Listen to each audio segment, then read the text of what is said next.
초겨울 바람이 차가운 오후 회색빛 하늘 아래에서 콜센터 사무실의 조명이 며느리의 창백한 얼굴을 비추고 있었다. 책상 위엔 며칠째 열리지 않는 계약서 파일이 쌓여 있었고 전화기 너머에서는 연신 죄송합니다. 다음 기회에라는 말만이 반복됐다. 경기는 얼어붙었고 사람들의 지갑은 닫혔다. 누구도 보험을 새로 들려하지 않았고 그녀의 실적은 연체된 숫자처럼 자꾸만 뒤로 밀려갔다. 그녀는 묵묵히 일어섰다. 상사에게 보고하고 패딩을 입은 채 회사 문을 나섰다. 발길은 저도 모르게 익숙한 골목을 향했다. 그 골목 끝, 붉은 벽돌이 층층이 쌓인 30년 된 단독주택. 바로 그곳이 시어머니의 집이었다. 초인종을 누르고 한참이 지나 문이 열렸다. 시어머니는 그녀의 모습을 보자마자 낯빛이 달라졌다. 며느리는 고개를 숙였고 시어머니는 별말 없이 집 안으로 들였다. 따뜻한 차 한 잔이 앞에 놓이고 오랜만에 마주한 두 사람 사이에 조용한 시간이 흘렀다. 그녀는 머뭇거리며 봉투 하나를 꺼냈다. 그 안에는 보험 설계서 한 장이 들어있었다.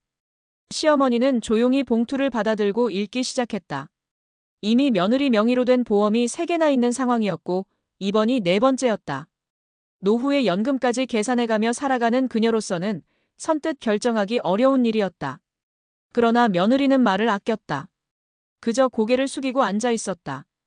지금 이 순간 보험 계약보다 더 간절한 것은 자존심이 무너지지 않도록 지켜내는 체면이었고 가족으로서의 마지막 자존이었다. 한참을 말없이 읽던 시어머니는 서류를 접었다. 오래된 손으로 찻잔을 들어올리며 말했다. 이번까지 딱 하나 더. 더는 안 된다. 그리고 그렇게 사인을 했다. 며느리는 입술을 깨물며 고개를 들었다. 눈빛엔 놀라움과 미안함이 뒤섞여 있었다. 시어머니는 그런 며느리를 한참 바라보다가 말없이 고개를 돌렸다.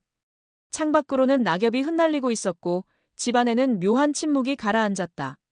그날 밤 며느리는 사무실로 돌아와 계약서를 제출했다. 동료들은 무심하게 지나쳤고 상사는 짧게 수고했다며 도장을 찍었다. 그러나 그녀는 알았다. 그 계약서 한 장이 단지 실적한 건 이상의 의미를 갖고 있다는 것을. 시어머니는 다음 날 장을 보다 말고 며느리의 이름이 적힌 청약서 한 장을 다시 떠올렸다. 그 서류에 묻어있던 체념과 동시에 말하지 못한 간절함. 그녀는 그날 밤 손편지 하나를 써내려갔다. 힘들 땐 말을 해라. 내가 너를 몰라본 시간이 많았지만 이제는 안다. 너도 나도 우리 둘 다 많이 애썼다.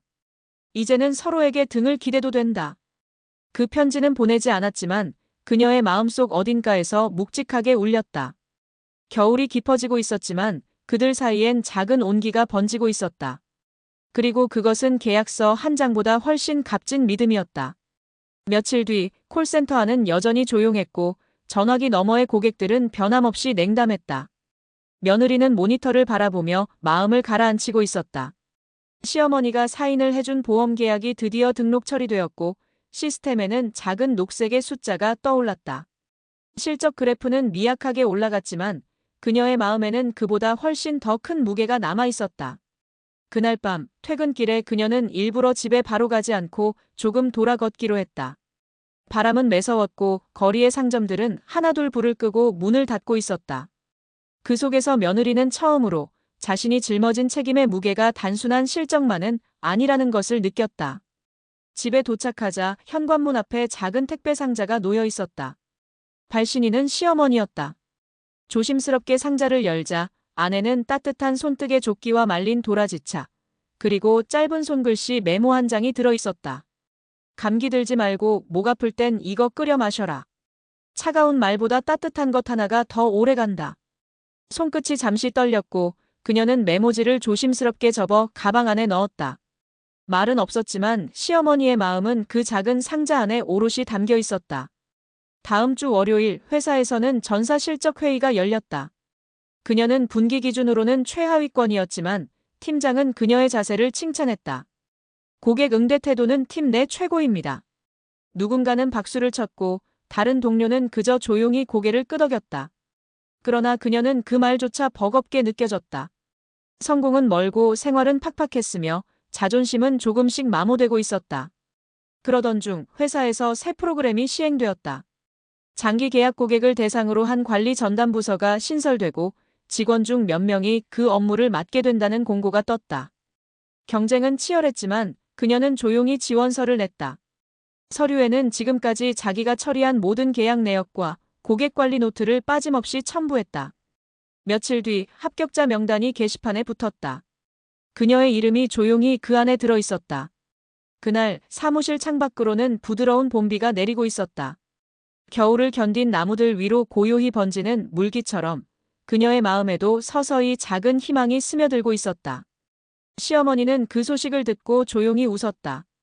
말은 하지 않았지만 냉장고 안의 반찬통은 이전보다 정갈했고 식탁 위에는 며느리가 좋아하는 국이 다시 놓이기 시작했다. 그녀는 알았다. 비싼 보험 하나가 모든 걸 바꿔놓은 것은 아니었다. 그러나 누군가에게 다시 기대어 볼 수 있다는 확신, 그리고 끝까지 곁에 있어주는 마음. 그것이 지금의 자신을 다시 일으키는 진짜 자산이었다. 봄 기운이 서서히 자리를 잡아가던 4월 초, 며느리는 콜센터 업무 외에 새로운 교육을 받기 시작했다. 바로 장기 고객관리 전담자의 업무를 위한 심화 교육 과정이었다. 회사에서는 이 프로그램을 통해 콜 상담을 넘어선 고객 맞춤형 보험 설계 및 유지 관리 전문가를 양성하고 있었고, 며느리는 그 선발자 명단에 이름을 올렸다. 매일 아침, 그녀는 사람들보다 먼저 사무실에 도착했다. 누구보다 조용히 앉아 보험 약관을 한 줄 한 줄 다시 읽고 고객 사례 분석 보고서를 정리했다. 커피 한 잔 마실 시간도 아끼며 실전 사례를 암기했고 매주 치러지는 피드백 테스트에서 빠지지 않고 상위권에 올랐다. 교육은 단순한 기술 습득이 아니었다. 그녀에게 그것은 자존을 회복하는 과정이었고 내일을 위한 증명이었다. 비록 늦었지만 스스로를 일 잘하는 사람으로 세우는 첫걸음이기도 했다. 회사 내부에서는 그녀의 노력과 태도가 조금씩 회자되기 시작했다. 평소 말수가 적고 묵묵하던 그녀였지만 고객 응대 노하우를 공유하는 회의 시간에는 누구보다 진지하게 의견을 냈고 후배 직원들은 그녀의 상담 대본을 자주 복사해 참고했다. 하루는 부서장이 따로 찾아와 조용히 말을 건넸다. 고객 만족도 조사 결과 며느리가 담당한 케이스 대부분이 매우 만족으로 체크되었다는 것이었다. 그 말은 며느리에게 칭찬 이상의 의미였다. 그동안 아무도 알아주지 않았던 시간과 말없이 견뎌낸 외로움이 비로소 작지만 분명한 방식으로 세상에 인식된 순간이었다. 그 무렵 시어머니는 조용히 집안을 정리하고 있었다. 낡은 서랍 안에서 오래전 며느리가 신혼 초에 써줬던 손편지를 발견했다. 어머니, 부족하지만 좋은 며느리가 되고 싶어요. 그 짧은 문장에 시어머니는 한참 동안 눈길을 떼지 못했다. 밤이 되자 시어머니는 국 한 냄비를 끓였다. 며느리가 좋아하던 된장국이었다.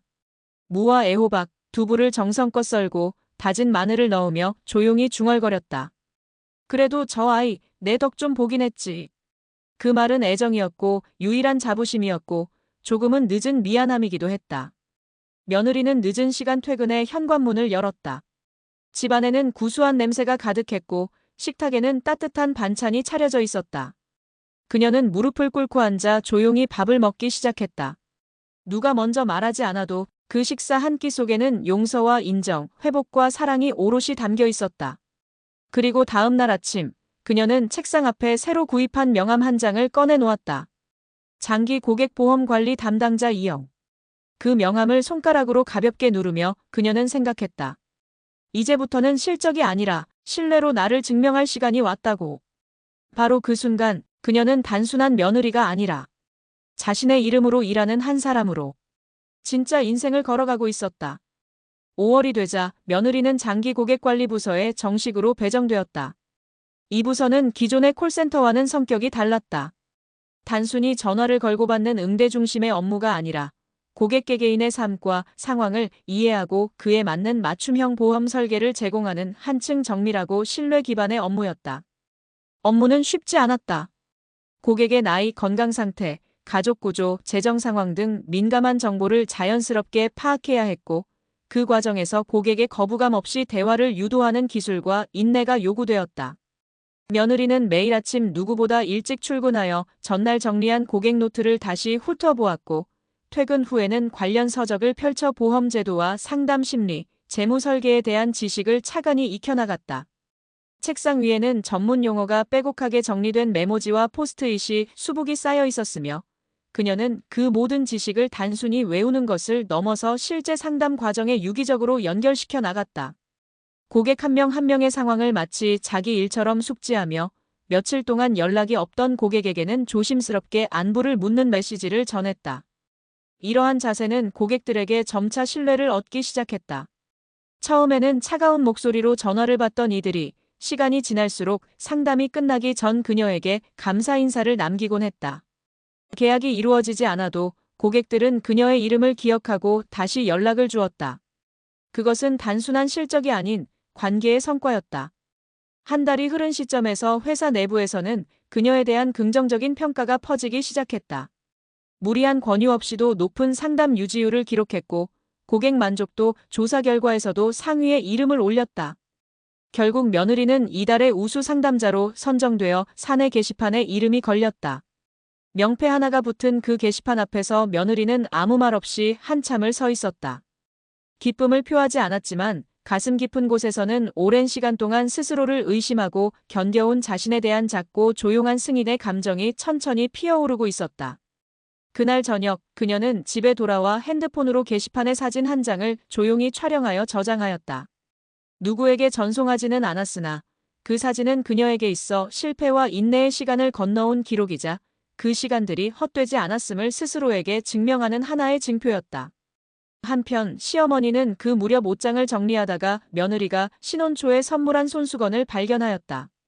그 손수건 귀퉁이에는 희미한 글씨로 함께 잘 지내고 싶어요라는 문장이 수놓아져 있었다.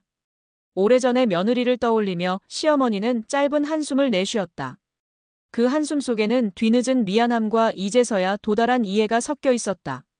다음 날 아침 며느리는 평소와 달리 립스틱을 바르고 출근 준비를 마쳤다. 유리문에 비친 자신의 얼굴을 바라보며 한동안 말없이 선 채 눈빛을 가다듬었다. 그 얼굴에는 과거의 슬픔과 억눌림을 딛고 서 있는 사람만이 가질 수 있는 조용하고 단단한 빛이 머물러 있었다. 그녀는 더 이상 누군가의 그림자 속에서만 존재하는 이름이 아니었다. 이제는 스스로의 이름으로 살아가며 자신의 일과 마음을 세상에 정직하게 드러낼 수 있는 사람으로 한 걸음 한 걸음 나아가고 있었다. 여름의 초입, 햇살이 강하게 내리쬐던 날이었다. 며느리는 장기 고객관리 부서의 일원으로서 맡은 고객이 100명을 넘어섰고 그들 각자의 삶의 단면을 노트에 정리하며 하루를 시작하는 것이 습관이 되었다. 고객의 이름 옆에는 생년월일, 가족관계, 기존 보험 내역, 상담 시 언급된 고민 등이 빼곡히 기록되어 있었으며 그녀는 이 정보를 단순히 숫자로 기억하지 않았다. 모든 기록은 사람의 서사로 다가왔고 하나의 생애에 대한 존중으로 정리되었다. 업무는 여전히 버거웠다. 어떤 고객은 전화 연결조차 꺼렸고 어떤 고객은 보장이 부족하다는 이유로 상담을 거절하기도 하였다. 그러나 며느리는 조급해하지 않았다. 단 한 통의 전화, 단 한 번의 응대라도 소홀히 하지 않았고 그 응대가 당장의 계약으로 이어지지 않더라도 언젠가 다시 이어질 수 있다는 믿음을 놓지 않았다. 회사 내부의 분위기 역시 그녀에게 우호적으로 바뀌고 있었다. 다른 직원들이 상담에 어려움을 겪을 때 며느리는 묵묵히 옆에 앉아 고객 응대 방식과 화법을 공유하였다. 후배 직원들은 그녀를 조용한 멘토로 따르기 시작하였고 상사 역시 그녀의 태도를 신뢰하여 고난도 고객을 배정하기도 하였다. 그 무렵 본사에서는 지역 우수 직원 사례를 선별하여 사보에 수록하는 프로젝트를 진행하고 있었고 며느리는 그 대상 중 한 명으로 선정되었다. 며느리는 자신이 소개되는 문서 초안을 검토하며 이름 외에 그 어떤 것도 화려하게 표현되지 않았음을 확인하고 조용히 고개를 끄덕였다. 그녀는 이 모든 과정이 오로지 노력과 성실로 이루어졌다는 것을 누구보다 잘 알고 있었다. 시어머니는 해당 사보를 지인의 손을 통해 건네받았다. 잡지 속에서 정장 차림으로 단정히 앉아있는 며느리의 사진을 본 순간 시어머니는 한동안 페이지를 넘기지 못한 채 머물러 있었다. 그 안에는 한때 자신 앞에서 주눅 들고 웃음조차 조심스럽게 지었던 며느리의 그림자가 없었다. 대신 자신감 있게 정면을 바라보는 단단한 여인의 얼굴이 담겨 있었다. 그날 저녁 시어머니는 냉장고 속에 있던 식재료를 꺼내 오래간만에 며느리를 위해 특별한 저녁을 준비하였다. 오랜 시간 불린 찹쌀로 지은 죽, 직접 손질한 나물 반찬, 그리고 직접 우린 대추차까지. 말은 없었으나 한 그릇 한 그릇에 담긴 정성과 마음은 분명했다. 퇴근 후 귀가한 며느리는 상 위에 정갈이 놓인 상차림을 보며 잠시 멈춰 섰다. 식탁 위에는 어떤 메시지도 없었지만 모든 그릇이 이미 충분한 언어였다. 식사는 조용히 이루어졌고 그날 저녁의 고요한 분위기 속에는 오랜 시간 쌓인 오해와 거리감이 조금씩 사라지고 있었다. 며느리는 식사를 마친 뒤 방에 들어가 다시 고객 노트를 펼쳤다. 책상 앞에는 새로 배정된 고객의 이름이 적혀 있었고 그녀는 평소와 다름없이 노트를 펴고 첫 줄에 정갈한 글씨로 썼다. 이름을 기억하라. 신뢰는 이름에서 시작된다. 그 문장은 단순한 업무 지침이 아니라 이제 그녀의 삶의 철학이 되어 있었다. 하루하루 쌓아올린 기록 속에서 그녀는 자신만의 자리와 존재의 무게를 확고히 하고 있었다. 그리고 그 무게는 이제 누군가의 며느리가 아닌 한 사람의 전문가로서의 무게였다. 늦여름의 기운이 서서히 물러가던 어느 날 본사에서는 전국 단위의 내부 평가 결과를 발표하였다. 이는 보험 상담사들의 계약 실적뿐만 아니라 고객 유지율, 상담 이탈률, 응대 태도, 내부 협업 기여도 등을 종합적으로 반영한 정기 심사였다.